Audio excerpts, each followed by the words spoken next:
తీవ్ర రాజకీయ సంక్షోభాన్ని ఎదుర్కొంటున్న బంగ్లాదేశ్లో తాత్కాలిక ప్రభుత్వం ఏర్పాటుకు సిద్ధమైంది. నోబెల్ గ్రహీత మహమ్మద్ యూనుస్ నేతృత్వంలో తాత్కాలిక ప్రభుత్వం కొలువుదీరనున్నట్లు ఆర్మీ చీఫ్ జనరల్ వకార్ ఉజ్జుజమాన్ వెల్లడించారు. గురువారం సాయంత్రం 8 గంటలకు యూనుస్ ప్రమాణ స్వీకారం ఉంటుందన్నారు.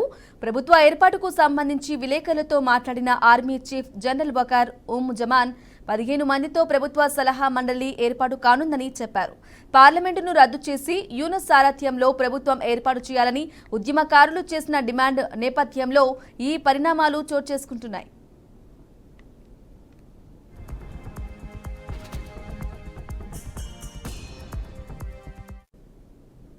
నోబెల్ శాంతి పురస్కార గ్రహీత మహమ్మద్ యూనుస్ 2012 నుంచి 2018 వరకు స్కాట్లాండ్లోని గ్లాస్గో కాలెడోనియస్ విశ్వవిద్యాలయానికి కులపతిగా ఉన్నారు.